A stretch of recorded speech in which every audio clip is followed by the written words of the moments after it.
MBBS in abroad. Apollo MedSkill 6 years of MBBS program will be completed in 35 lakhs only.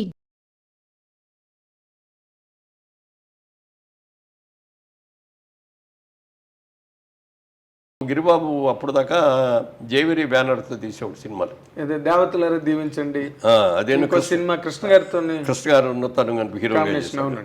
ఆ రెండు సినిమాలు అయిన తర్వాత మూడో సినిమా నన్ను హీరోగా బుక్ చేశాడు. అది సినిమా పేరు గుర్తులేదు. అప్పుడు బ్యానర్ ఏంటంటే మాధవి చిత్రాన్ని పెట్టాడు దానికి. ఇదేంటి గిరిబాబు నీది జయబేరి కదా, మాధవి చిత్రం ఏం పెట్టావేంటి అన్న.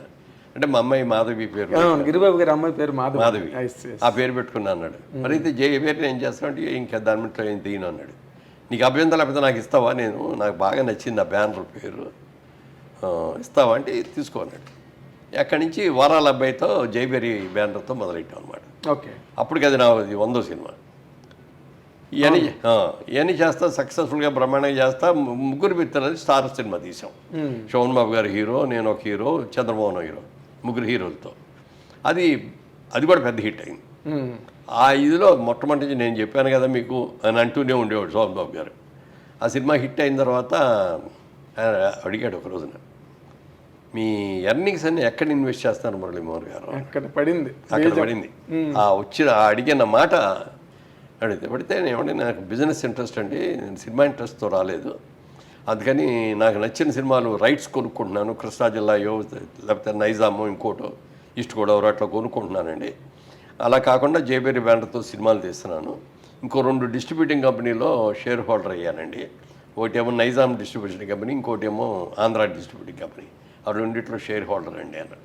మిగిలిన అన్నీ చాలా బాగుంది మీరు చెప్పినాయి, ఈ 2 మాత్రం మీరు తప్పు చేస్తున్నారు అన్నాడు. అదేమిటి అన్న, వాళ్ళు ఎవరో కష్టపడి సంపాదించడానికి ఇస్తారంటే నీ అంత ఎర్రాడు ఎవరు ఉండడు కాదండి, వాళ్ళు చాలా మంచి వాళ్ళు అండి. అది ఎంత మంచి అయినా అది జరగదు, డబ్బు దగ్గర జరగదు. ఆయన అన్నట్టే 1 సంవత్సరం అయ్యేటప్పటికి ఒక కంపెనీ మూతపడిపోయింది. దాంట్లో మనం పెట్టిన పెట్టుబడి మొత్తం పోయింది. రెండో కంపెనీ అది కూడా అయింది. అది దాంట్లో పెట్టిన డబ్బు పోవటమే కాకుండా దాంట్లో అప్పుడు పార్ట్నర్ నేను ఉండేటప్పటికీ ఆ కంపెనీ చేసిన అప్పులన్నీ నా మీదకి వచ్చింది. ఇది ఇమేజిన్ పర్సన్ కదా, అంతా నా మీద వచ్చింది. ఏంటంటే నాకేంటి సంబంధం, నేను ఎప్పుడన్నా మీ మొహం నేను చూసానా, లేకపోతే నేను ఎప్పుడన్నా డిస్ట్రిబ్యూటర్ ఆఫీస్లో నేను కూర్చోవడం మీరు చూసారా? సంతకాలు పెట్టానా? నేను సంతకాలు పెట్టలేదు కదా సార్. సంతకాలు పెట్టమని కంపెనీలో మీరు పార్ట్నర్, యూఆర్ సౌండ్ పార్ట్నర్, అందుకని మీరే ఇవ్వాలి. మాటర్ గారు పిలిచి ఏంటంటే ఇట్లా అంటున్నారు, ఏంటంటే తప్పదండి కాబట్టి ఇవ్వాల్సిందే అన్నాడు.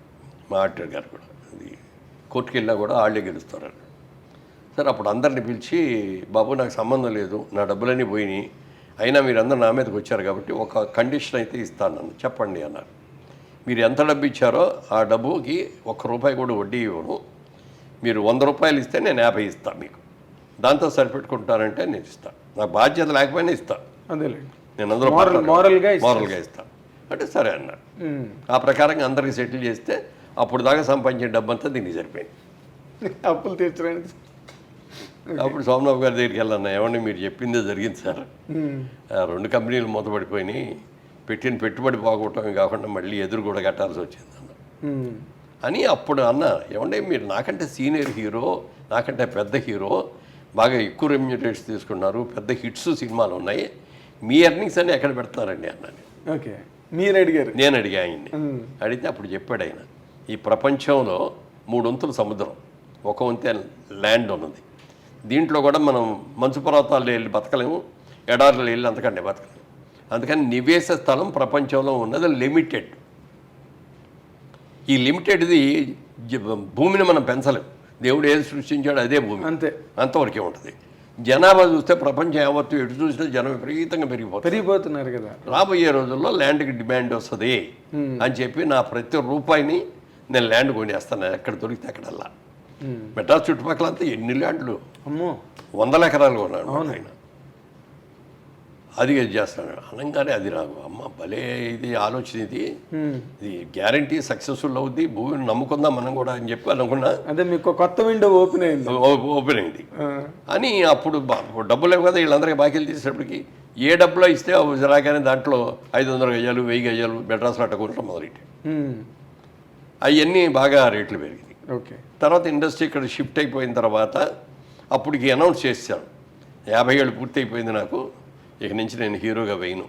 మీరే అనౌన్స్ చేశారు. నేనే అనౌన్స్ చేశాను. నా సొంత బ్యానర్లో జేపీలో కూడా నేను హీరో అయినా, క్యారెక్టర్ రోల్ చేస్తాను అని చెప్పి అన్నాను. అన్న తర్వాత క్యారెక్టర్ రోల్స్ వచ్చినాయి కానీ హీరోయిన్ ఫాదర్ లాగా లేడు, లేకపోతే హీరో బ్రదర్ లాగా ఉన్నాడు, ఇట్లా వచ్చింది. నా పర్సనాలిటీ నాకు మైనస్ అయింది. అవును sir, what ever it is, ఇక దీన్నే నమ్ముకుంటే మనం బతకలేము, సంపాదించిందంతా ఇటు వెళ్ళిపోద్ది అని చెప్పి అప్పుడు సోమబాబు గారు చెప్పింది గుర్తుపెట్టుకొని ల్యాండ్ బిజినెస్ చేద్దాం, రియల్ ఎస్టేట్ బిజినెస్ చేద్దాం. ఇక్కడ షిఫ్ట్ అయిపోయాం అప్పుడు. అవునండి, హైదరాబాద్కి షిఫ్ట్ అయిపోయాం కాబట్టి ఏదో ఒకటి ఇక్కడైతే బిజినెస్ చేసుకుంటే ఈజీ అని చెప్పి అట్లా రియల్ ఎస్టేట్లో దిగాం. ఓకే. అయితే ఇప్పుడు మీరు ఇన్ జనరల్గా మీరు ఈ మధ్యన ఇచ్చిన ఇంటర్వ్యూల్లో చాలా వాటిలో మీరు అంతా కూడా చాలా అమితమైన సంతృప్తి, అపరిమితమైన ఆత్మానందం, అక్కడ మీలోని ఒక షేడ్ ఆఫ్ డిసప్పాయింట్మెంట్ కానీ ఏమి లేవండి. అసలు మీకు జీవితంలో మీ కెరీర్లో ఎక్కడ డిసప్పాయింట్మెంట్స్ కానీ నిరాశలు కానీ ఏమి లేవండి ఏ రోజున? లేకుండా ఎట్లా ఉంటాయి? అదే అంటారా, ఇప్పుడు డిస్ట్రిబ్యూటర్ కంపెనీలో పోయింది, అప్పుడు దాకా సంపాదించి ఇచ్చేసాం. అప్పుడు ఏమైనా ప్రాబ్లమ్స్ ఫేస్ చేశారు? ఏం లేదు, మనం సంపాదించిందే కాబట్టి మనం ఇచ్చేసాం, ఎవరికి ప్రాబ్లం లేదు. ఫ్యామిలీలో కూడా ఎవరైనా డిసప్పాయింట్ అలా మళ్ళీ సంపాదించుకుందాంలే అన్నాను, వాళ్ళు ఓకే అన్నారు. తర్వాత ఇద్దరు సినిమా పెద్ద బులో కొట్టింది. ఇద్దరైన ఒక అవునండి, మన మణిరత్నం గారు. అవును, ఇరువర్ సినిమా అసలు అంటే ఏమంటారే చాచి కొట్టే లెంపకాయ కొట్టింది, పగలు కొట్టేసింది. మళ్ళీ అక్కడ దాకా సంపాదించింది, మళ్ళీ దానికి వెళ్ళిపోయింది. గుడ్కాయ స్వాహ. ఇక లాభం లేదు, మన బిజినెస్ మనం చేయాలి అని చెప్పి రియల్ ఎస్టేట్లో దిగి అక్కడి నుంచి. రియల్ ఎస్టేట్లో మీకు అంటే అడుగు పెట్టిన దగ్గర నుంచి అన్ని సక్సెస్ కొన్ని కష్టాలు వచ్చి అప్పుడు పెద్ద పెట్టుబడి లేదు కదా, మీరు వెంచర్ ఒకటి కట్టి అది బ్లాక్ అయిపోయి. అదే చెప్తున్నా, ఫస్ట్ ప్రాజెక్టు 4 పార్ట్నర్స్గా అది స్టార్ట్ చేసాం. 350 రూపాయలకి అమ్మాం గజం 350 బెడ్చెల్లె రోడ్లో అనమాట, మెయిన్ రోడ్డు పక్కనే. ఇప్పుడు అది అక్కడ 1,00,000 రూపాయలు అయింది. అవును, అసలు టచ్ చేయలేరండి. అవును. సో అది ఎంఎం బాగానే ఉంది, అది బాగానే ఉంది అన్న తర్వాత నెక్స్ట్ ప్రాజెక్ట్ ఎక్కడ చేద్దాం అనుకున్నప్పుడు ఈ జూబ్లీ హిల్స్కి దగ్గరలో ఉన్నది మాదాపూర్లో చేద్దామని ఇక్కడ కొన్నాం అనమాట. ఇక్కడ 30-40 ఏకర్స్ కొన్నాం. కొన్ని లేఅవుట్ చేయటం, అప్పుడు బిల్డింగ్ కన్స్ట్రక్షన్ లేదు. అది 750 రూపాయలు అట్లా అమ్మాం. ఇవాళ 2 లక్షలు ఉంది అది. అవును, కొనుక్కున్న వాళ్ళందరూ బ్రహ్మాండమైన హ్యాపీ. చాలా అయ్యో మనం ఉంచుకుంటే మనకే మిగిలేదు కానీ ఏ రోజు నేను అనుకోలేదు. మన దగ్గర ఉన్న డబ్బులు కొన్నాం, డెవలప్ చేసాం, అమ్మేసాం, ఆ లాభం తీసుకున్నాం, ఇంకోటి కొన్నాం, చేసుకుంటే తప్ప ఇది ఉంచుకుందాం అనేది లేదు. సో అందుకని నా దగ్గరకు వచ్చిన కస్టమర్ ఎంత హ్యాపీగా ఉంటే నేను అంతకంటే ఎక్కువ హ్యాపీగా ఉంటాను. అదేలేండి, అంటే మీరు ఎక్కడ బ్లాక్ అవ్వలేదు, రొటేషన్లో వెళ్ళిపోయారు. తర్వాత ఏంటంటే నాకున్న టాలెంట్కి కానీ ఇది నేను మొదటి నుంచి చెప్తున్నాను కదా, నేను ఒక సగటు మనిషిని అని. దేవుడు నాకు అంతకంటే ఎక్కువ ఇచ్చాడు చాలు. అవును, కోరుకుంది కూడా ఇచ్చాడు దేవుడు చాలు అనుకున్నాను తప్ప. అందుకని ఎక్కడ నెగిటివ్ థాట్ అనేది రాలేదు. తర్వాత నేను ఎప్పుడు పాజిటివ్ థింకింగ్, ప్రతిదీ ఏ విషయం వచ్చినా ఏ ఇష్యూ వచ్చినా పాజిటివ్గానే ఆలోచిస్తాను తప్ప నెగిటివ్గా అసలు ఆలోచించను. నాగేంద్ర కుమార్ వస్తున్నాడంటే నేను ఎందుకు వస్తున్నాడు, నన్ను ఏం అడుగుతాడు, ఏదైనా ఇది చేస్తాడా అనేది చూడను. అదేలేండి, చాలా నవ్వుతూ పలకరిస్తాను, చాలా సరదాగా గడుపుతాము. అబ్బాయి అసలు మీ దగ్గర నేను ఇప్పుడు ఇన్నాళ్ళు బట్టి మిమ్మల్ని చూస్తున్నా కదా సార్, ఎప్పుడు ఆ చక్కటి ఒక చిరునవ్వు, అంటే ఆ ఫేస్లో కూడా ఏదో కనిపించాడు కదా మొహమాటానికి నవ్వుదాంలే అలా ఎప్పుడు లేదు. అఫ్కోర్స్ మనం ఇన్నాళ్ళు మెడ్రాస్ నుంచి ట్రావెల్ అయిన అనుబంధం కావచ్చు, బట్ అందులో కూడా మీరు చాలా పర్ఫెక్ట్గా ఉండే ఇండివిజువల్ అండి.